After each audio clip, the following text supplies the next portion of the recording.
आपको लगता है कि जिस तरह से हरियाणा में जो सांप्रदायिक सौहार्द इससे पहले भी बिगड़ी है और दो जातियों के बीच में क्लैशेस हुए हैं, अभी थोड़े साल पहले ही जाटों के मूवमेंट में कई सारे लोगों की जान गई, उससे पहले मिर्चीपुर का कांड हुआ, तो इस तरह के कई सारे एपिसोड हरियाणा में हुए हैं। आपको लगता है कि ये घटना उस डायरेक्शन में मूव कर रही है, एस्केलेट हो सकती है अगर इसकी इन्वेस्टिगेशन को सही ढंग से हैंडल नहीं किया गया? क्योंकि ये इतना हाई प्रोफाइल मामला है कि सरकार और सिस्टम पूरी तरह से चाहेगी कि नतीजा जो आए उनके पक्ष में आए, लेकिन चूंकि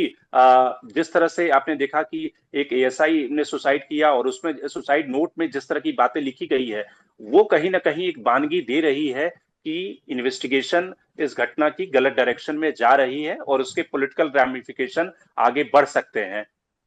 देखिए, मैं तो भारत का एक जिम्मेदार नागरिक होने के नाते ये कहूंगा, हम्म। पहले जो अनुसूचित जाति समाज के लोग और हमारे जाट समाज के लोगों के बीच में जो गैप था, हम्म। और जब धीरे धीरे देश में मंडल कमीशन लागू हुआ और उसके बाद ओबीसी समाज की जो है पीपी सिंह सरकार ने यहाँ पर जो इंट्रोड्यूस किया,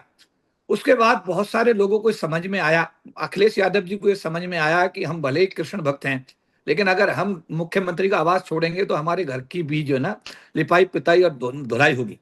तो ये घटना उसके साथ ही बाबू जगजीवन के संपूर्णानंद की मूर्ति वाराणसी में अनावरण करने के रूप में देखी गई कि जिस तरीके से भारत के रक्षा मंत्री के रूप में बाबू जगजीवन राम ने वाराणसी में जाकर के संपूर्णानंद की मूर्ति का अनावरण किया, उसके बाद उसको गौमूत्र साफ किया गया। और अखिलेश यादव मुख्यमंत्री का आवाज जब छोड़ते हैं और योगी आदित्यनाथ उसमें जाते हैं तो उसका शुद्धिकरण किया गया। तो जाट समाज के लोगों ने भी ये माना है पिछले दिनों में कि हम लोग भी, ऐसा है कि जब ओबीसी समाज में आते हैं, एससी एसटी समाज के लोग, हम सब भाई भाई हैं। मैं ये अपील करना चाहूंगा कि कोई भी हम्म। राजनीतिक पार्टी इसमें कोई राजनीतिक खेल खेलने की कोशिश करे। मैं जाट समाज से भी, अनुसूचित जाति समाज से भी, दोनों समाजों से अपील करूंगा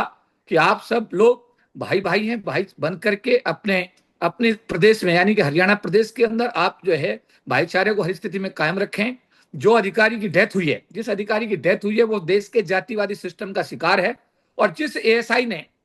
एएसआई ने अभी आत्महत्या की है, वो एक जांच का विषय है कि आने वाले दिनों में जो जांच होगी तो जांच से पता लगेगा कि उसके पीछे क्या रहस्य है, क्यों उस आदमी ने सुसाइड किया या उस आदमी को किसी षड्यंत्र का वो शिकार हुआ है।